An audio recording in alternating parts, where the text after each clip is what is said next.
stories where everybody argues about what happened. And then there's stories where everybody agrees on what happened, but nobody can explain how it happened. This may be one of those stories. We're going to talk about Jack. He's a Boykin Spaniel from Georgia. That dog's dead now. And questions that seem bigger the more you look at it. Because unlike a lot of cases, nobody is arguing about whether Jack was shot. The man publicly admitted shooting him. His name's Mr. Dial. And shortly after the incident, he made a public statement. He wrote, quote, "So yesterday, I had to put down my neighbor's dog that came into my yard attacking my girlfriend, my dog, and me. My dog was on a leash. The police were called. It was a justified shooting." Unquote. Now that's a serious claim. And if that's exactly what happened, then most reasonable people would agree that people have a right to defend themselves. That's not really the mystery. The mystery starts after that, because every mystery has a starting point where something doesn't quite fit, a piece that refuses to lock into place, and in this case, it's geography. We're about to watch a video, and the video is taken in the edge of a field, in the fields where Jack was shot. According to the information provided to us, this is the area where Jack was ultimately found. I want you to pay attention to the distance. Let's watch the video real quick. Got killed for no reason. Hunter, what's all the stories? They told us. What did he tell you? He told me that he put the dog to attacking him, his wife, his 50-pound bulldog, and his dog.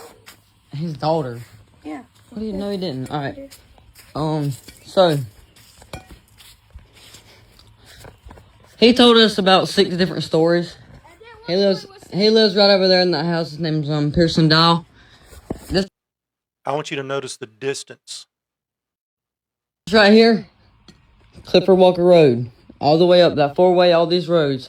That highway over there is Knoxville Road. That's some future residents, y'all. I'll bring something else about that in a minute. No. Quit. Alright. So he told us that he shot the dog because he was attacking him and his wife. Told us that he shot the dog because he was attacking them, their dog. Told us he shot him because he wouldn't let him out the house or the truck. Harder, come here. And then he also had another story on Facebook that said he shot my dog because he had mange. That's an interesting take. The person filming the video here claims that the shooter said he shot the dog because it had mange. That's not something that the public should get into doing themselves. That's not a good idea. I'm not even saying that happened. I'm just saying that's what the video states. Let's finish watching the video here. All my dogs are healthy. I got probably 45 hound dogs. All our dogs are healthy. I can go up in that building door over there right now, and I bet you there's dog feed bags stacked to the roof in there.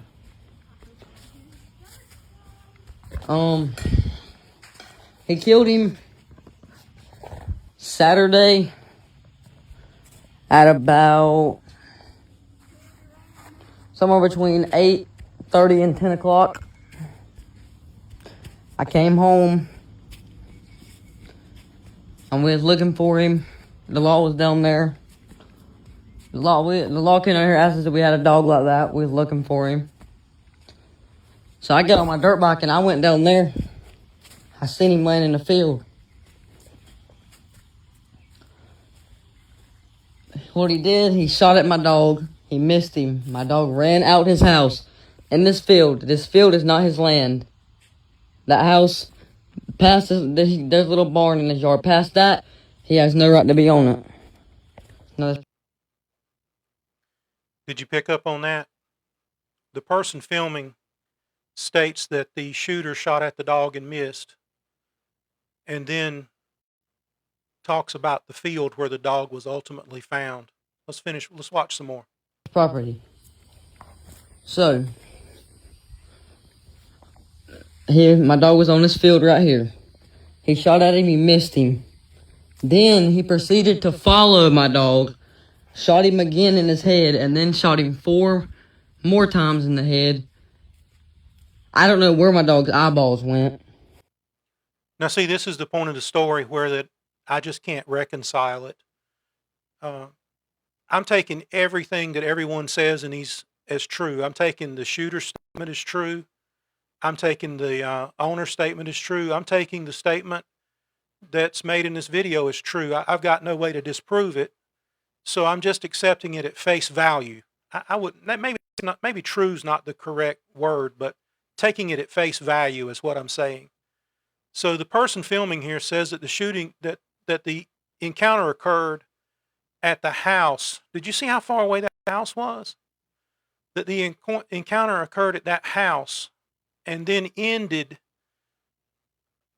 several hundred yards into this field. So that's what I have trouble reconciling, is how did we get from the house into the middle of the field where 5 bullets are put into the dog's head? Anyway, let's finish the video. And he took my dog's tracking collar off of him. This dirt road right here.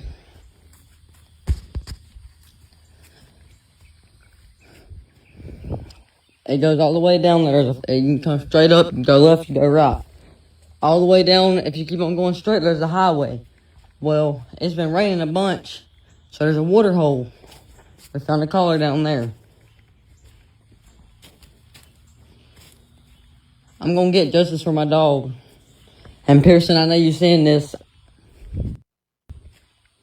You know what you do was wrong.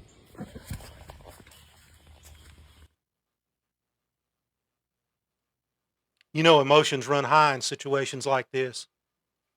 The location of the dog and the missing tracking collar are just 2 things that I cannot resolve. How did the tracking collar end up in that water hole, as the person in the video states? Now, in another statement I've taken during this investigation, I was told that the tracking collar is covered in what appears to be dried blood, which means the dog could not have lost it prior to being shot, if in fact it's dried blood. Now, interesting thing about Garmin tracking collars, even if they're not connected to the handheld, they're still storing the information in the collar. So hopefully the dog's owner or law enforcement or someone will take the collar and hook it to a computer and read out the GPS plots. It's telling the story. It'll tell you exactly where the dog went. It'll tell you where it was at all day long. It'll tell you when it stopped in the field. And then it'll tell you what happened to the collar after the dog stopped in the field. So if the collar was on the dog when it was in the yard, and it was on the collar, it was on the dog when it was shot in the field, the collar's still going to be tracking as it leaves the dog. So it would be a very telling information to where the collar went after it was taken out of the dog and after it got blood on it. So does the story end there? There's just too many questions. But before anybody jumps in the comments typing angry things, let's do something unusual. Let's assume the public statement is completely accurate. Let's assume Jack entered the yard, and let's assume Jack did attack. Let's assume deadly force was justified at the moment of the attack. Because if you're being attacked, under certain circumstances, you are justified to use deadly force. So we're going to assume that all that is true. We still have a problem. How did the incident end hundreds of yards away from what it allegedly began? Did the confrontation move? If so, why? Did the threat continue? If so, for how long?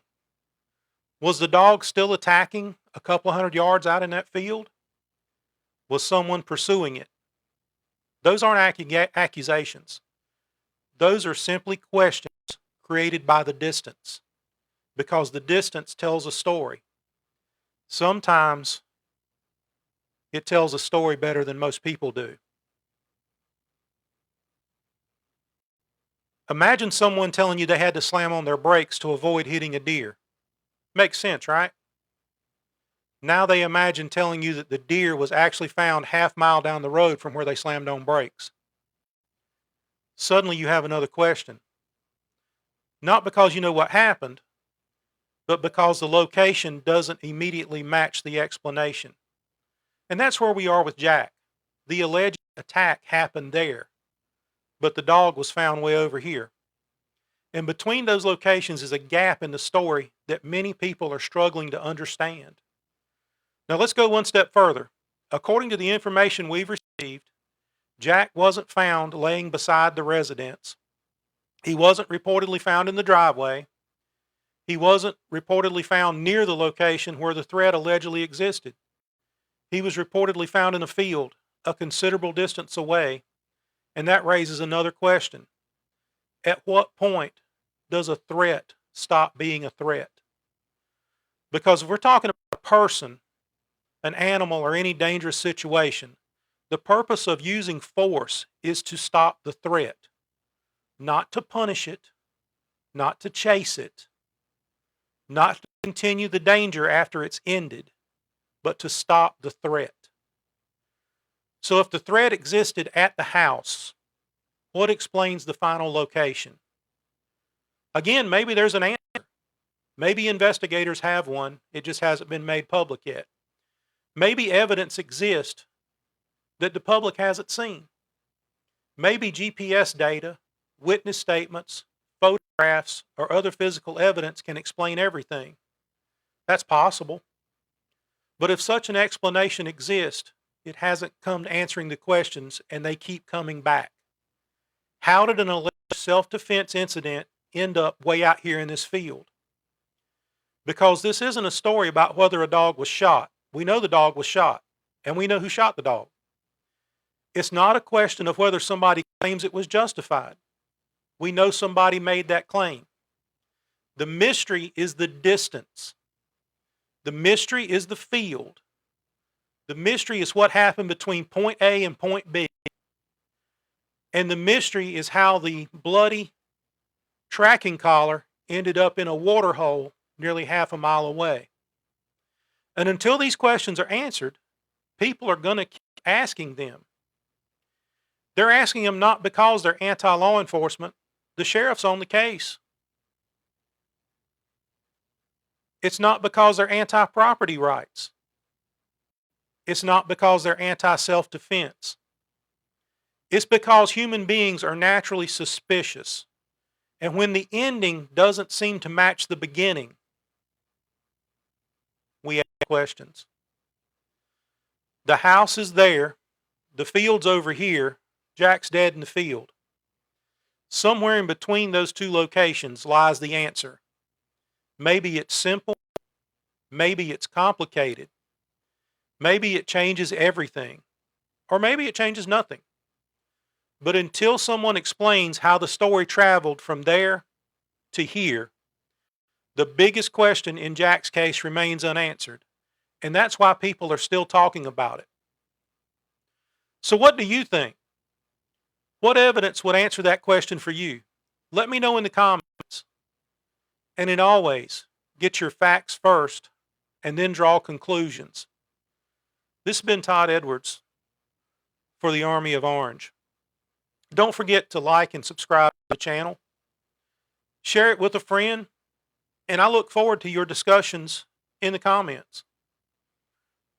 How do you explain the distance between the alleged attack and the final shots that ended the dog's life?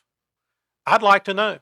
How do you explain the tracking collar in the water hole a half a mile away? I'd like to know. I look forward to seeing discussions in the comments. Until next time, stay safe.